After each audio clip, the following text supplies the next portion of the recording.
Thank you so much. It's a real great pleasure to be here, and I'm a great admirer of Juliet Shore, and it gives me an opportunity to say thank you to her, and also thank you to all of you for showing up. And this is not a joke.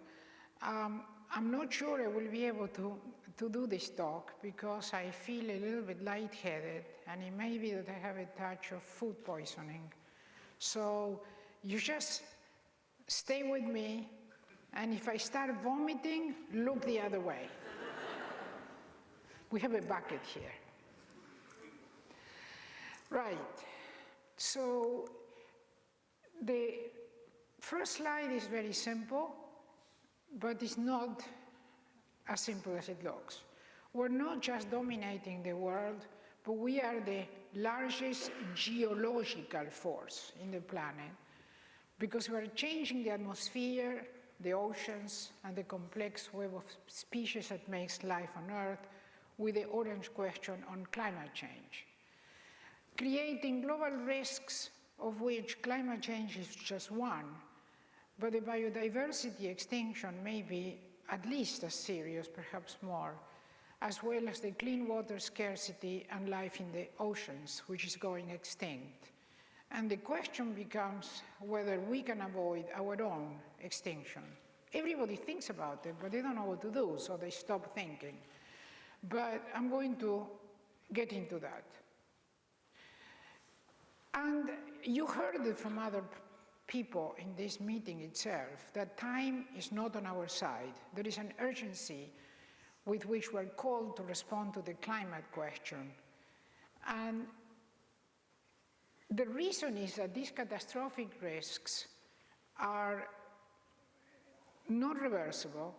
They are the first time that we face them.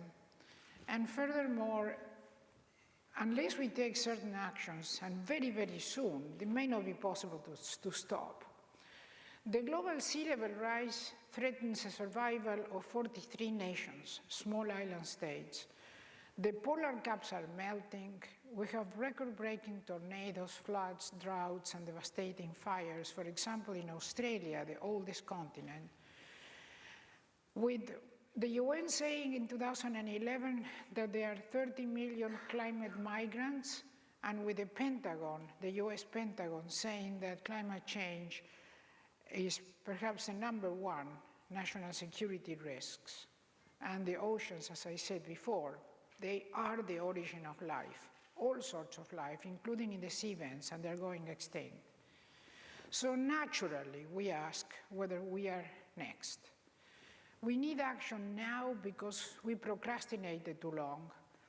And, lest we forget, let's remember that 20% of the world population live in the rich nations that originated most of the emissions, the overwhelming majority of the emissions, and now close to half.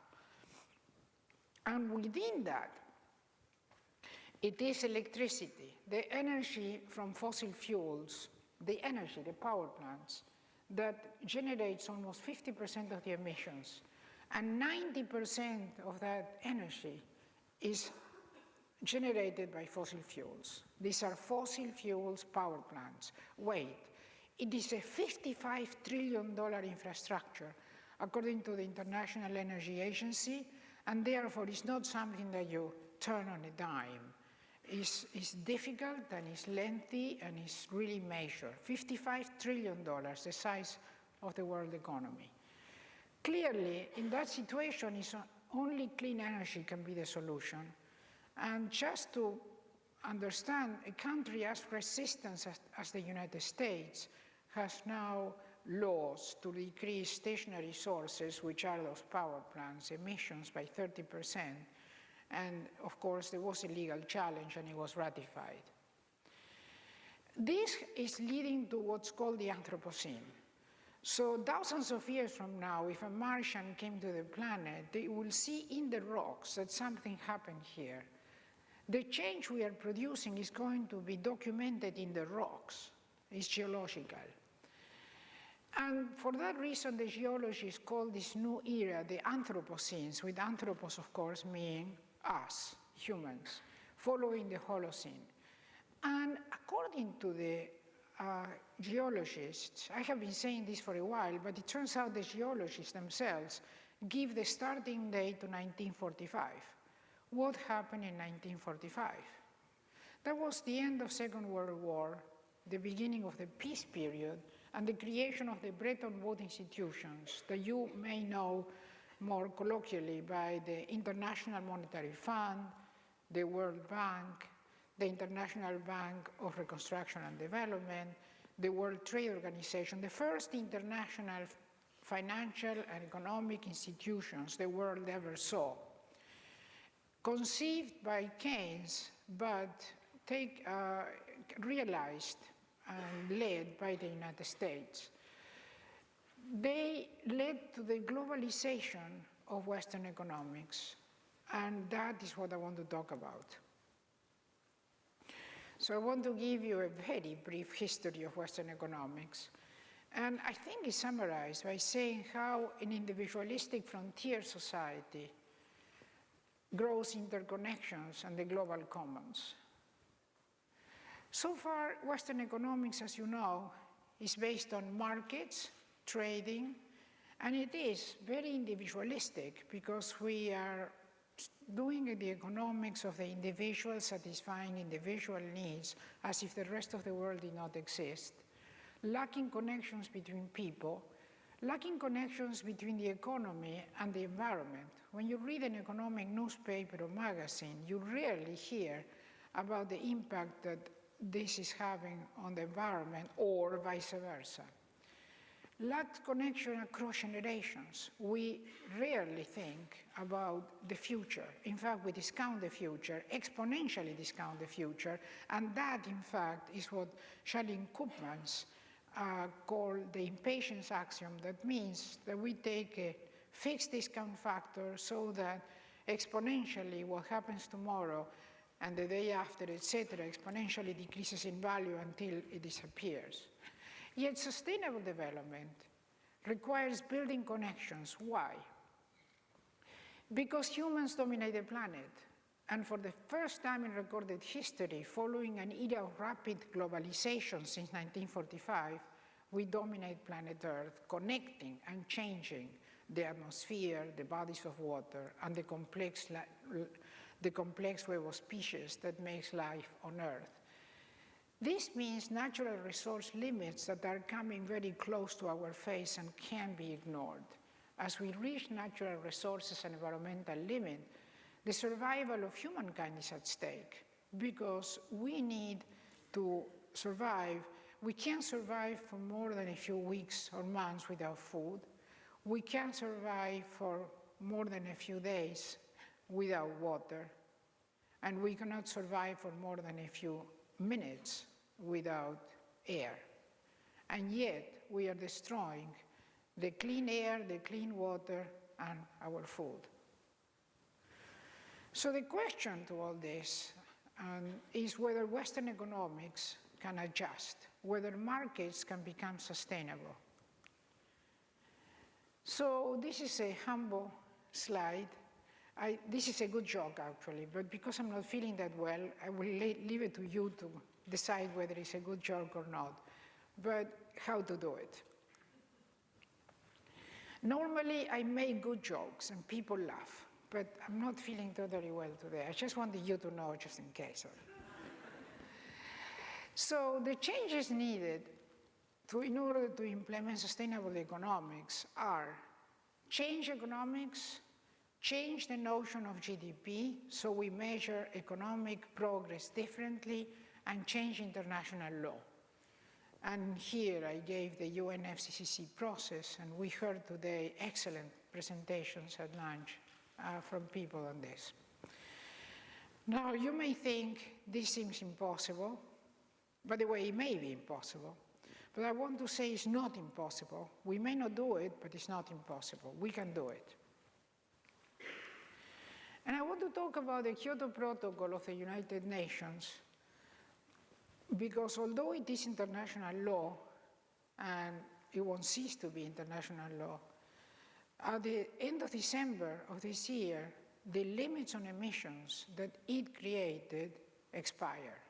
Not the protocol, not the law, but the limits in the appendix of the protocol expire. And those limits are the basis of the carbon market, as I will explain in a minute, and it is international law since 2005. And I want to tell you that on the 24th of September, just a few days ago, we have the adoption of the carbon market by the Chinese. 1.3 billion people are now adopting the carbon market. Until then, even my friends were saying they don't think the carbon market can survive. But all of a sudden, with the adoption by China, everybody's changing their mind. There's a lot of people adopting the carbon market. So I will talk about why is this happening, why is the carbon market so powerful, why it will happen, how it can help, and what you can do yourself. And before I lose this, before I lose you, if you want to know what you can do yourself, reduce or stop eating meat. Meat production, transportation, distribution is between 18 and 25% of all global emissions.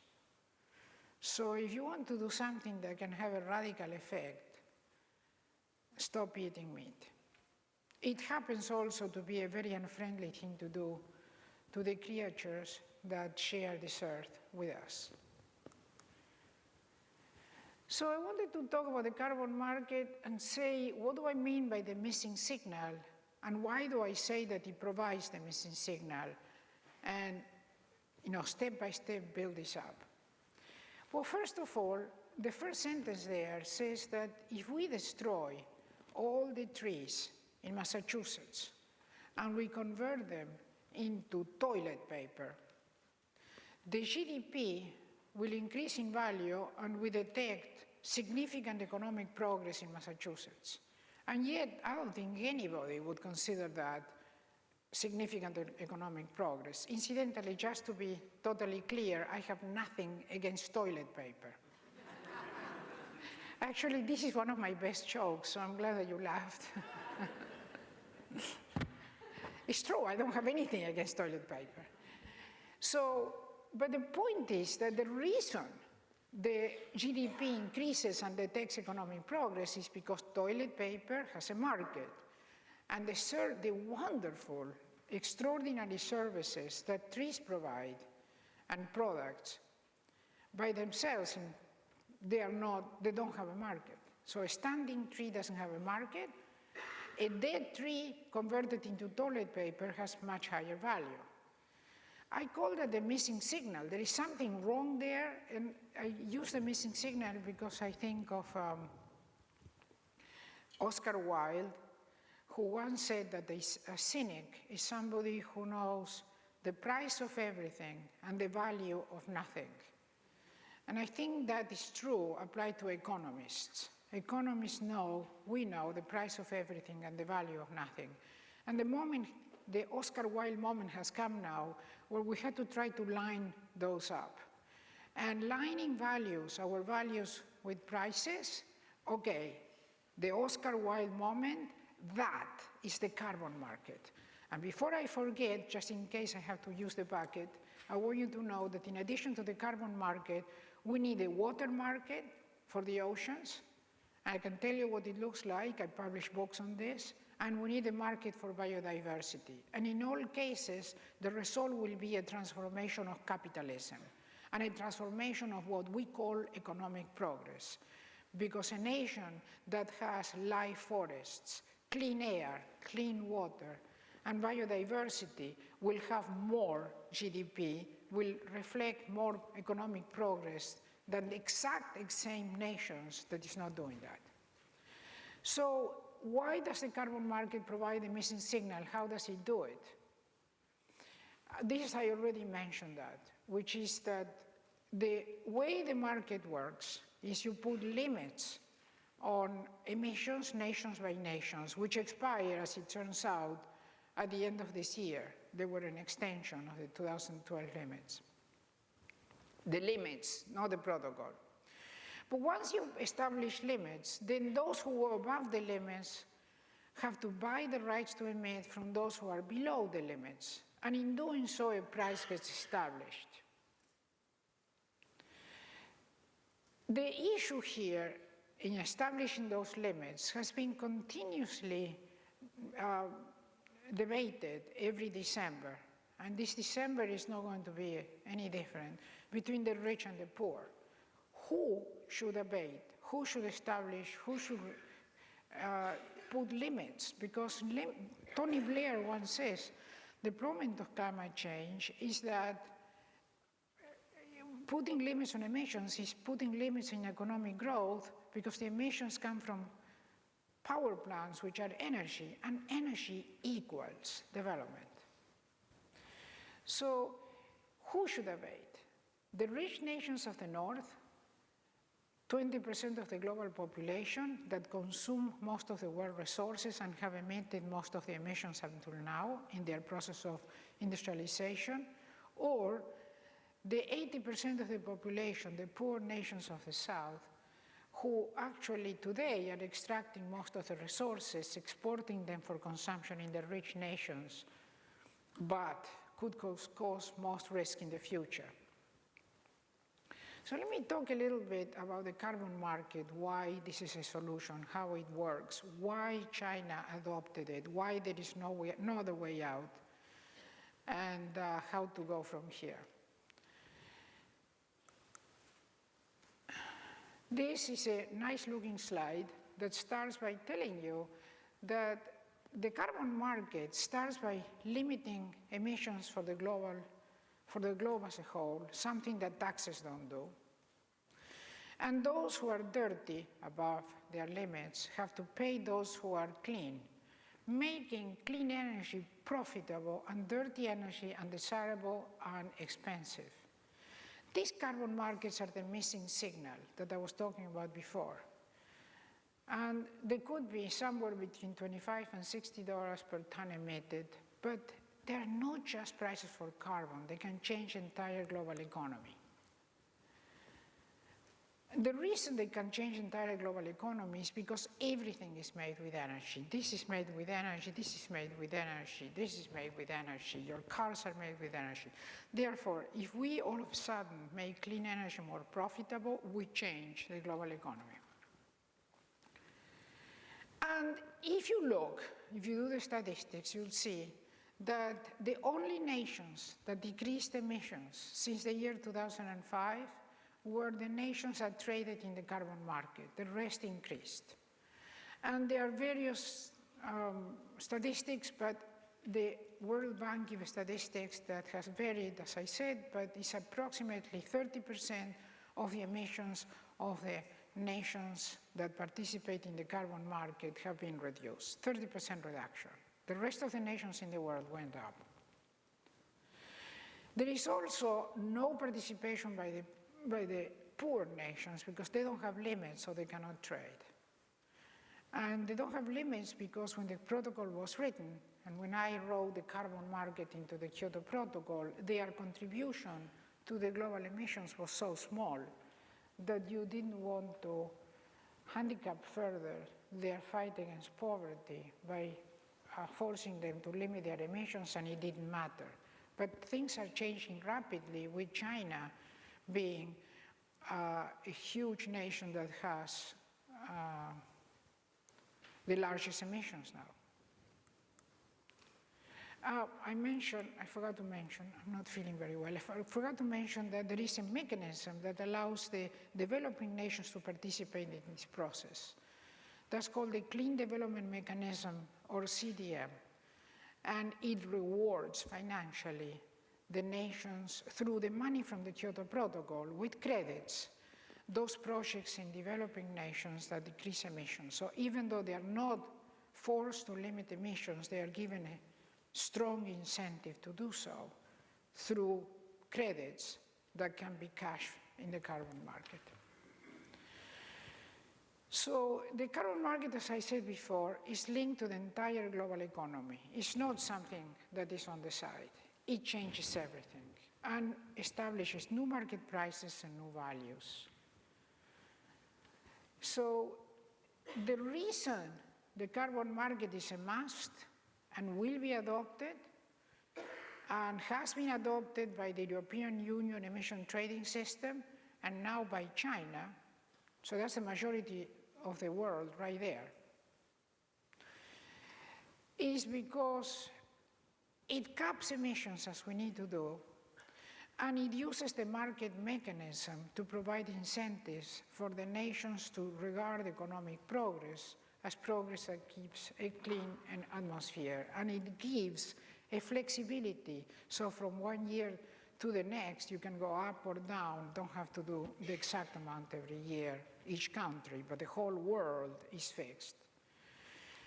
Actually, I have published books on this with some of my colleagues, that it is a different type of market. It's a market that combines equity with efficiency, something you never saw before, because when you study economics, you study market with private goods, not with public goods. And this is a market, the carbon market, for a privately produced public good, global public good, very important. These are the markets of the future. The markets for biodiversity, the markets for water, the markets for the atmosphere, for use of the atmosphere, the markets for using the global commons are markets for privately produced public goods for which we didn't do economic theory before, because we were thinking of public goods as produced by governments, and these are privately produced. And these are markets that join efficiency with equity and will transform capitalism. They will. As they emerge and they succeed, they will transform capitalism. So I have a positive answer to the question I asked before, whether markets can be sustainable. The answer is yes, they can. Yes. But the new markets are very different from the old markets. So although capitalism can become sustainable, it will be a different type of capitalism based on different types of markets, like the ones I'm talking about now. Where are we now? What comes next? Green capitalism. And I wanted to say that I want to explain how we can change the economy and we can change international law by means of examples.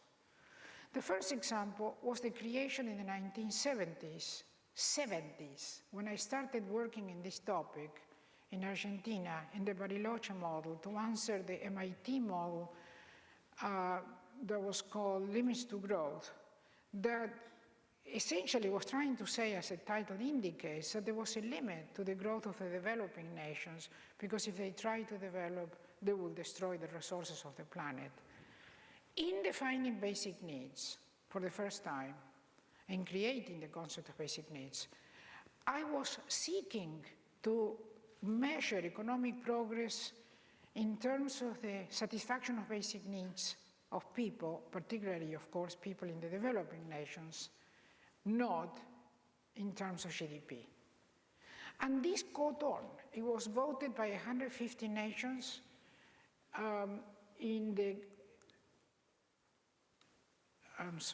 It was voted by 150 nations in the Earth Summit in Rio de Janeiro in 1992 and became the foundation of sustainable development.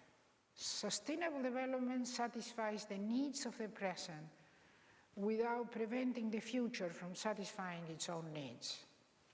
This is not about GDP. Repeat, nothing in sustainable development talks about GDP, because it shouldn't.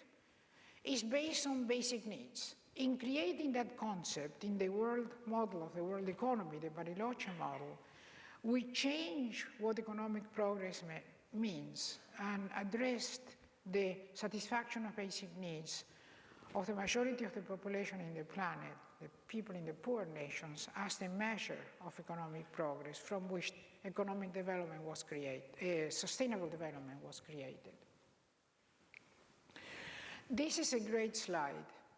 And I have to tell you, I am very committed to it, but I can't talk about it now because I had to start accelerating. Otherwise, I will be going beyond our time. And I know that Julie will get upset with me. But this is very important because survival for our species, and if you're talking about avoiding extinction, you have to understand it's all about women. If I felt better, I would do that.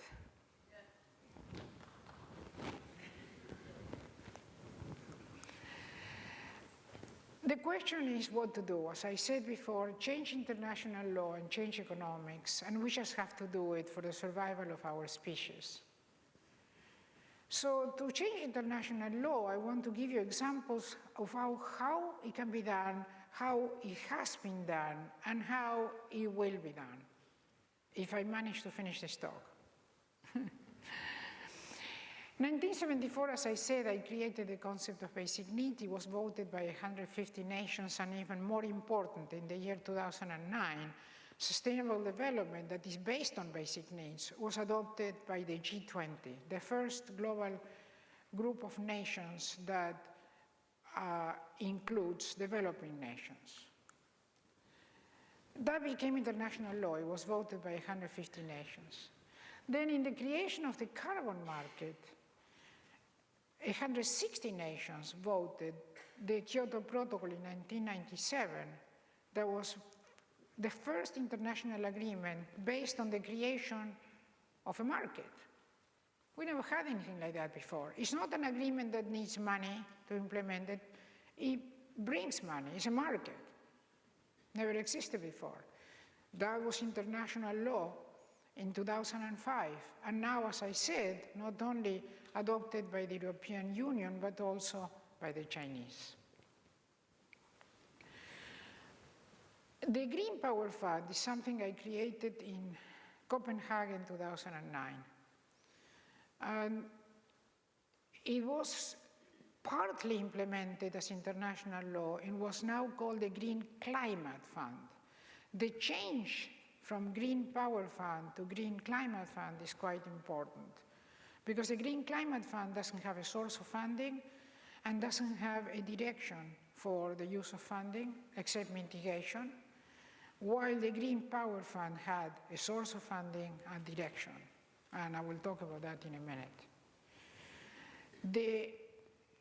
The Green Power Fund is a $200 billion fund that would use the money from the carbon market, which has enough money already in it to support it, to build carbon negative power plants in developing countries.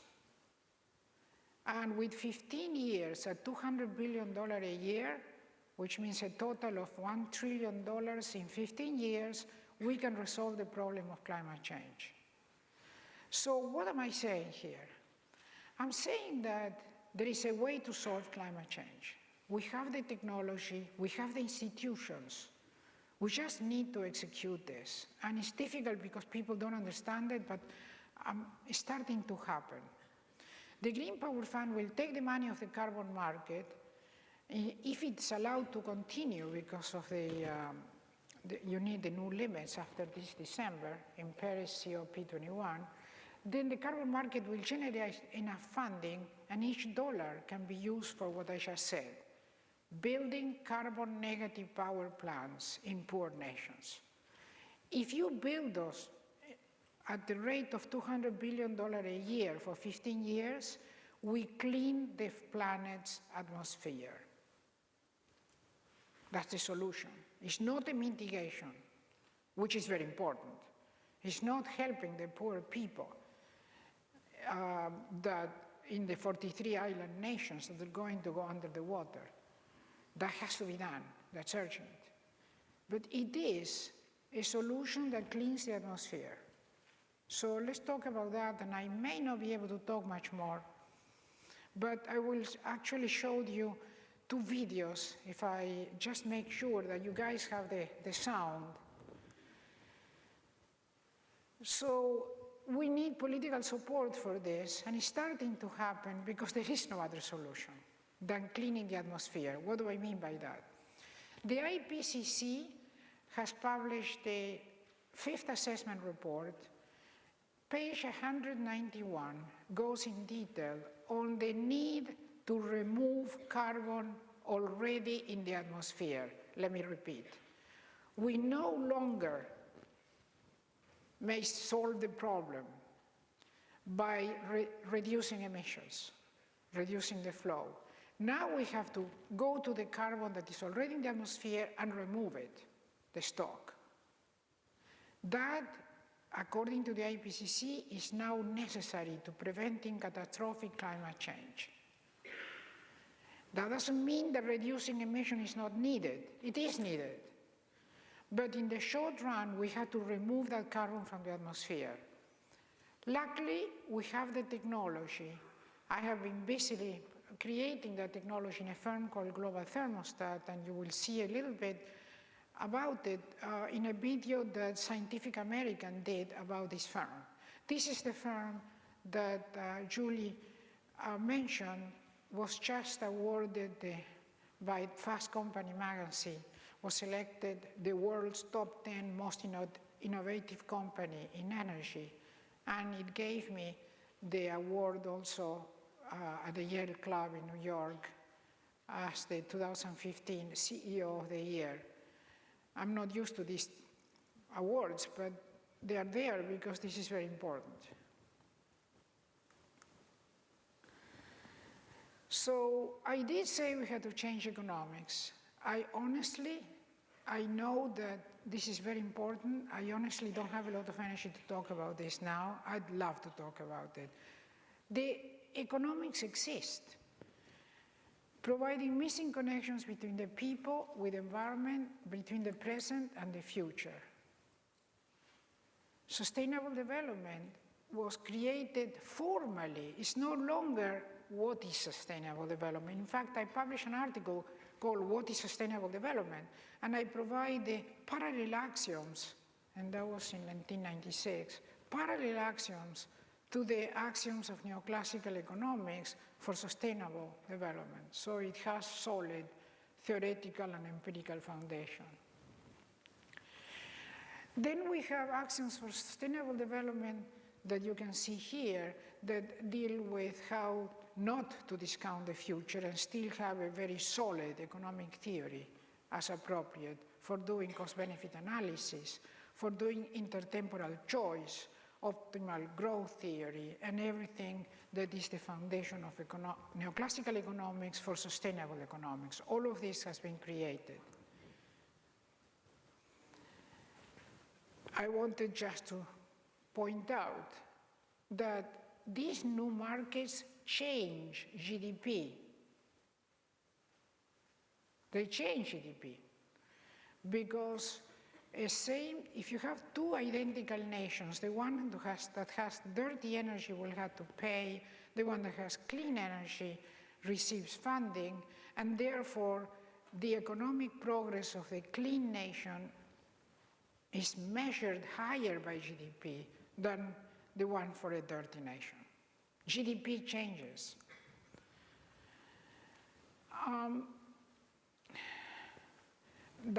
You can read it. With the carbon market, two identical nations, one that uses clean energy is more successful in terms of GDP than the one that doesn't. And these new markets change capitalism.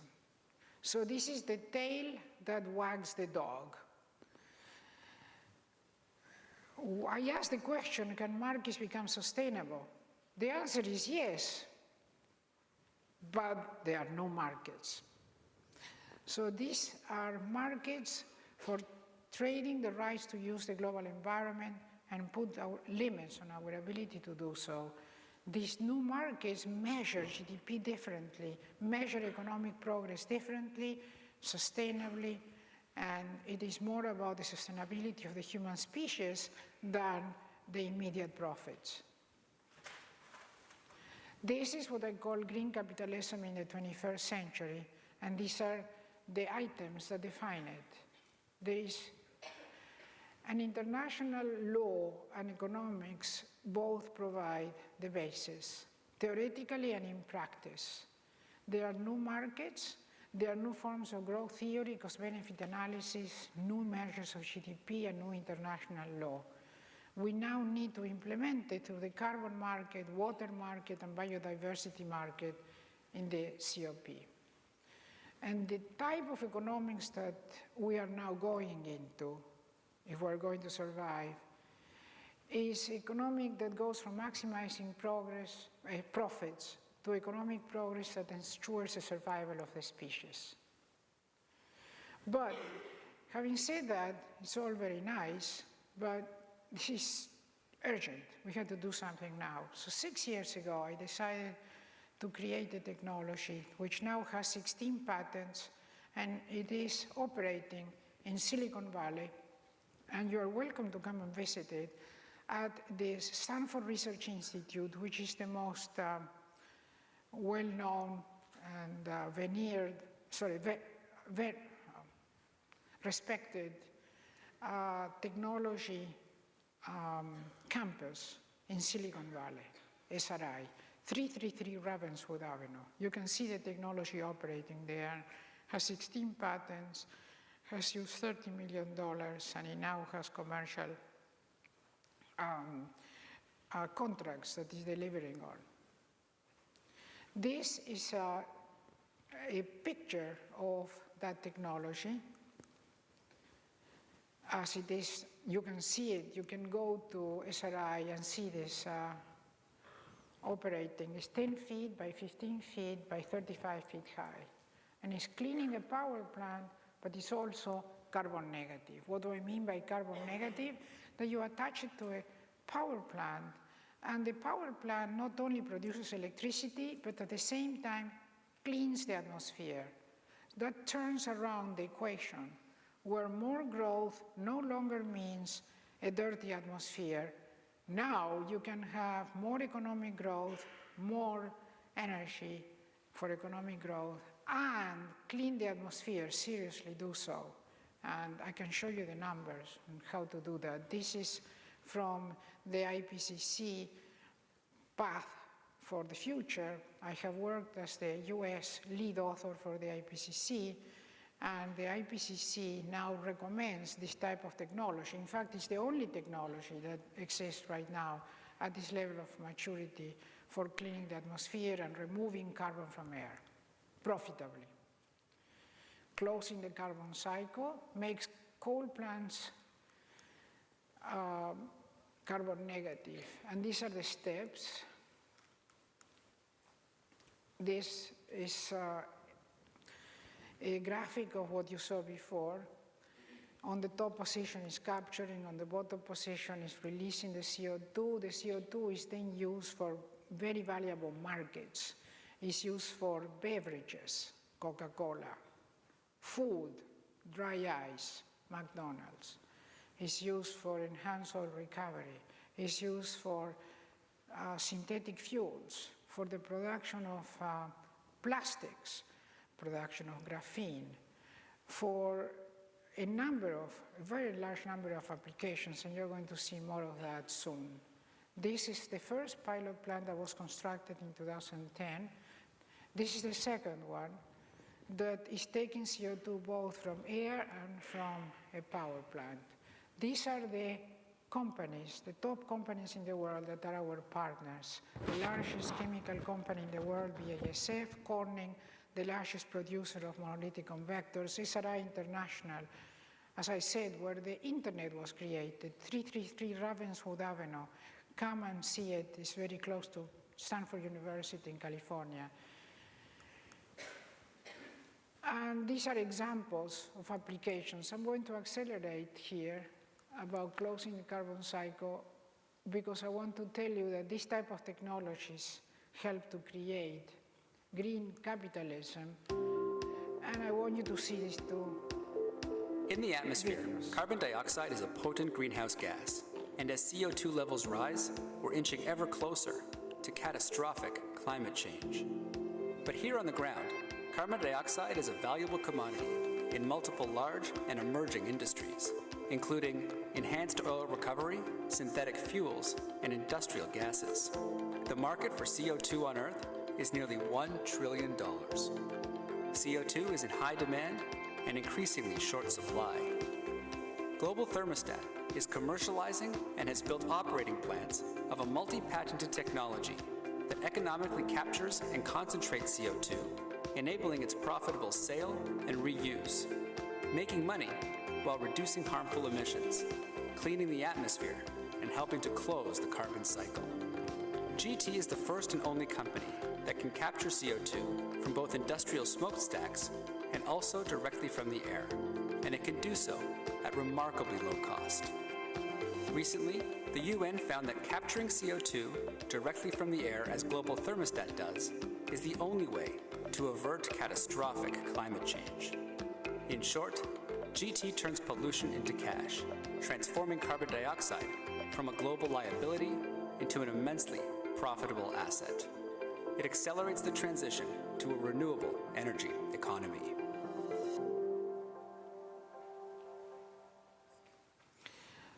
I also want to show you, to be providing more detail, a video that Scientific American has done about our company.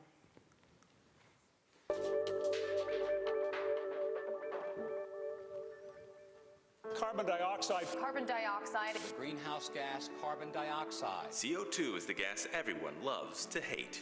Levels not seen for 2 to 3 million years. Scientists tell us if atmospheric CO2 continues to rise, our lives will change and not for the better. But capturing it at smokestacks or from the air is extremely expensive. Unless you can reuse that CO2 to make a profit. Peter Eisenberger is a researcher and inventor who views CO2 as a great opportunity. He's the chief technology officer of my company. We're all made out of carbon. We make our energy out of carbon. Exxon. It's famous. really a very positive molecule, and the problem is we're not managing it right. It already comes in quite handy. We use it in fire extinguishers, dry ice, and of course, soda. For decades, oil companies have used this gas to create more fuel, pumping CO2 underground to squeeze more oil out of wells that are drying up. Now a new breed of entrepreneurs believes we can use CO2 emissions as a raw material for a wider range of products. One of the major goals is to create new forms of energy that have no carbon footprint. One process would inject CO2 into a type of underground brine methane aquifer, which would force methane to the surface where it could be collected and sold, while the CO2 remained underground. In another line of thinking, Eisenberger's company, Global Thermostat, intends to capture CO2 out of the air and use it to feed special algae floating on seawater. The algae is processed into biofuel and a substance called biochar, which stores CO2 in soil. The process, if scalable, would be a carbon-negative source of fuel. I think that that's where we're going to be going, collectively as a species. Try and find ways to mimic the energetic and structural way that carbon is used by the rest of life, and use our knowledge and our technology to do that even more effectively than nature does. Thank you very much. I wanted to convince you before I finish that normally I am much more entertaining and lively. I'm just not feeling well today. So thank you so much for this, and let's hope we can make it work.